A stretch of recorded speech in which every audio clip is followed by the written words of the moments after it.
સર્વવાલા મુક્તોને આ સેવકના પ્રેમ ભર્યા જય સ્વામિનારાયણ. તારીખ 28/7/2026 વાર મંગળવાર.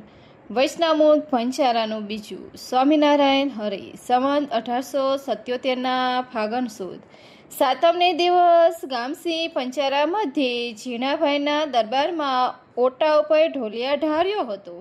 તે ઉપર શ્રીજી મહારાજ બિરાજમાન છે અને ધોરો ફેટો મસ્તક ઉપર બાંધ્યો છે તથા ધોરો ખેસ પહેર્યો છે તથા ધોરી પસેડી ઓઢી છે અને પરમહંસની સભા તથા દેશ દેશના હરિભક્તોની સભા ભરાઈને શ્રીજી મહારાજ મુખારવિંદની આગળ બેઠી છે. પછી શ્રીજી મહારાજ બોલ્યા છે, મોક્ષ ધર્મનું પુસ્તક મગાવો તો સાંખ્યના અધ્યયના તથા યોગના અધ્યયની કથા કરાવીએ. એ વચને સાંભળીને પુસ્તક મગાવ્યું. પછી નિત્યાનંદ સ્વામીએ કથા કરવાનો પ્રારંભ કર્યો. પછી શ્રીજી મહારાજ બોલ્યા છે, યોગવાળા છે તે 25માં જીવ ઈશ્વર કહે છે, તે 26માં પરમાત્મા કહે છે અને સાંખ્યવાળા છે તે 24 તત્વને અવતાર જીવ ઈશ્વર કહીને 25માં પરમાત્માને કહે છે. તથા તેમાં જે યોગવાળા છે તેમાં એ મત છે જે સૂજે એવો આત્મા અનાત્માનો વિચાર કરો, સાધન કરો, પણ પ્રત્યક્ષ ભગવાનના આશ્રય વિના મોક્ષ ન થાય. અને સાંખ્યવાળાનો એમ મત છે જે સર્વદેવ મનુષ્યાદિકની જે ગતિઓ તેને જાણીને વિષયને વિશે વૈરાગ્યને પામીને ત્રણ દેહ થકી પર એવા જે આત્મા તેને જાણે ત્યારે મુક્ત થાય. અને એ બે પ્રકારના જે મંત છે તેને પોતપોતાના મંતમાં જે દૂષણ છે તેનો નિવારણ અર્થે યુક્તિઓ ગ્રહણ કરવું.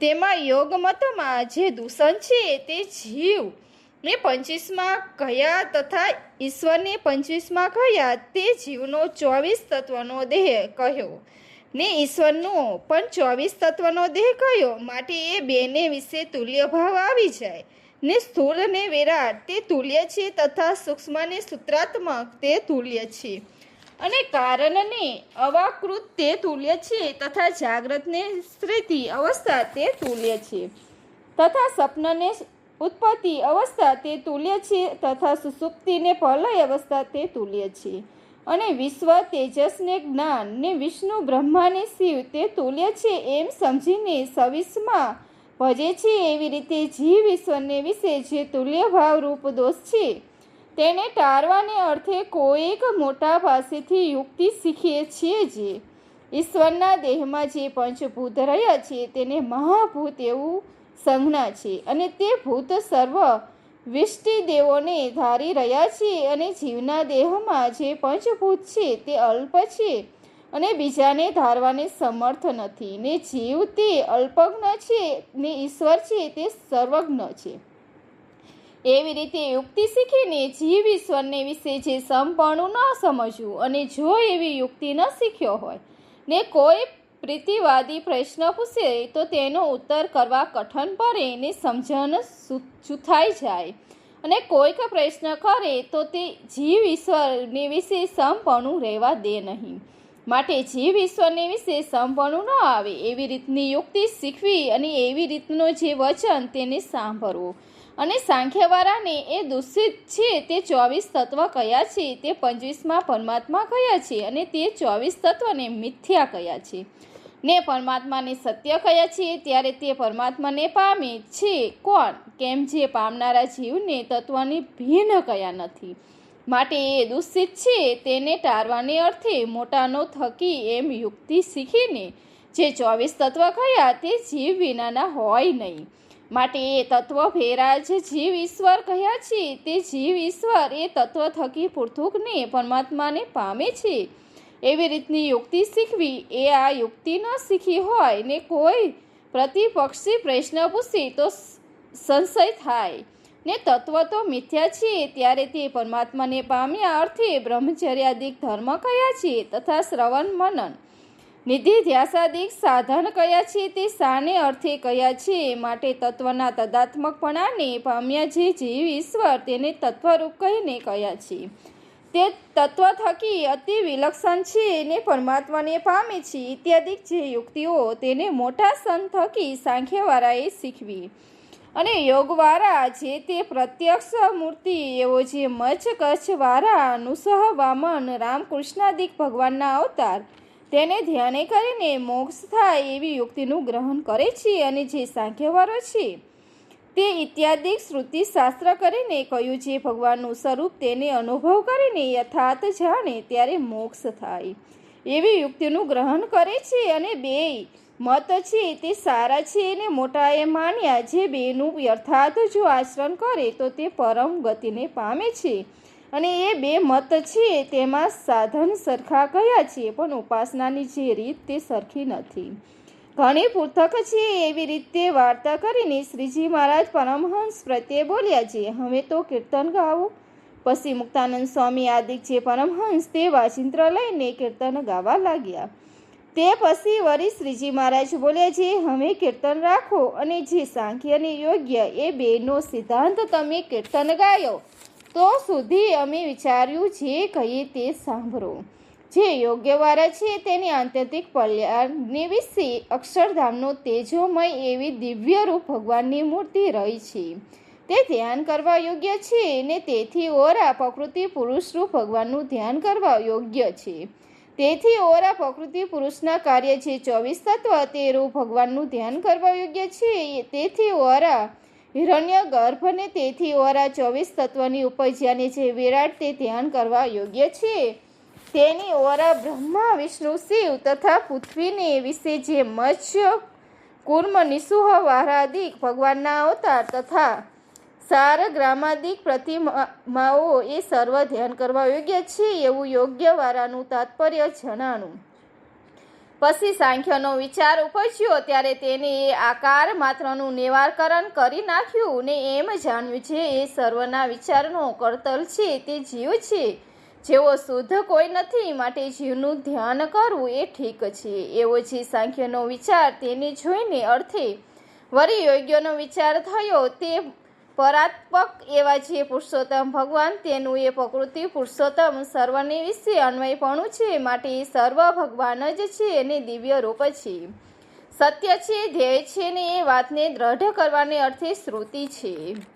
એવી રીતે યોગ માર્ગ જેને વિશે પર્વતો જે મુમુક્ષુ તેને કોઈ વિઘ્ન નથી. શા માટે જે એ માર્ગ સ્થૂળ છે ને તેને વિશે સૂક્ષ્મ મૂર્તિ ભગવાનનું આલંબન છે તે સારું જેવો તેવો હોય તે પણ એ માર્ગ કરીને નિર્વિઘ્ન થકો મોક્ષને પામે છે. પણ એ માર્ગને એક દોષ છે એ સર્વથી પર જે પુરુષોત્તમ ભગવાન તેને અને પ્રકૃતિ પુરુષાદકને અંશી ભાવ આવી જાય છે.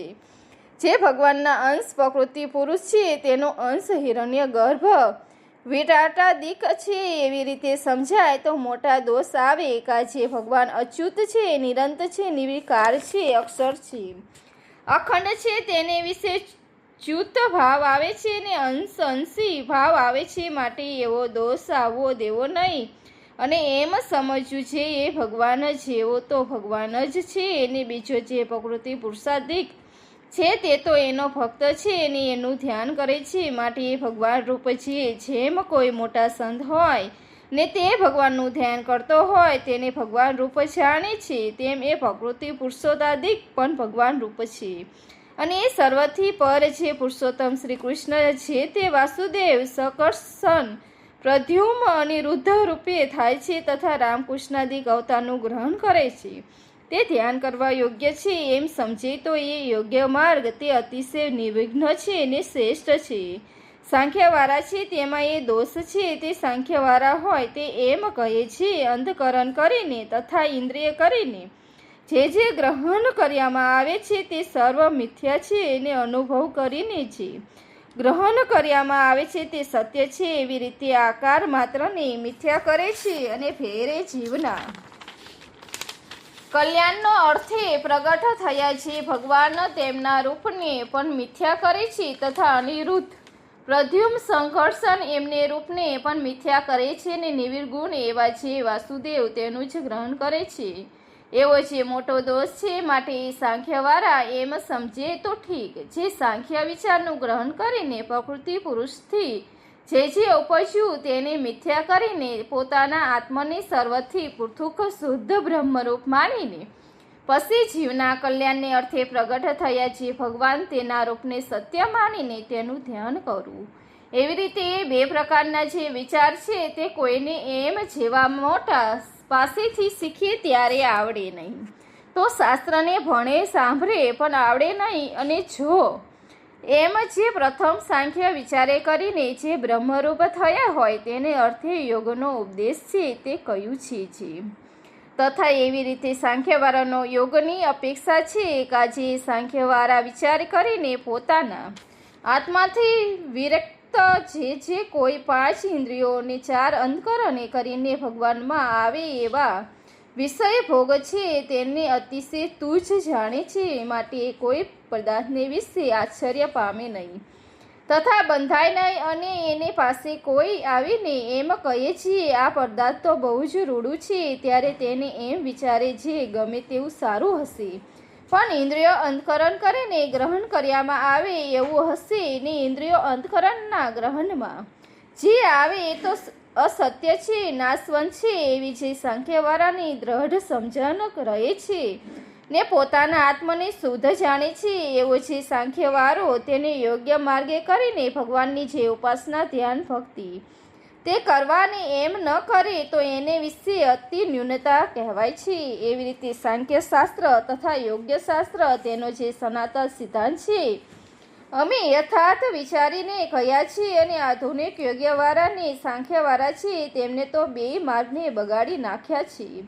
જે યોગ્યવાળો છે તે આકારનું સ્થાપક કરવા જાય છે, જ્યારે બીજા જીવના આકાર તથા બ્રહ્મા વિષ્ણુ શિવના આકાર તથા રામકૃષ્ણાદિક અવતારના આકાર તે સર્વને તુલ્યપણે જાણે છે. અને સાંખ્યવાળો છે તે આકારનું ખંડન કરે છે અને ભેરે તીર્થ વર્થ પ્રતિમા યમ નિયમ બ્રહ્મચર્યાદિક ધર્મ બ્રહ્મા વિષ્ણુ શિવ તથા રામકૃષ્ણાદિકના અવતાર એ સર્વનું ખંડન કરે છે. માટે આધુનિક જે સાંખ્યવાળો અને યોગ્યવાળો છે એ બે માર્ગને મૂકીને કુમાર્ગે ચાલ્યા છે તે નારકી જાય છે. ઇતિ વૈષ્ણવમૂળ પંચારાનું બીજું પૂરું થયું. આ વિડીયો આપણને પસંદ આવે તો લાઈક, શેર, સબસ્ક્રાઈબ. થેન્ક્સ. જય સ્વામિનારાયણ.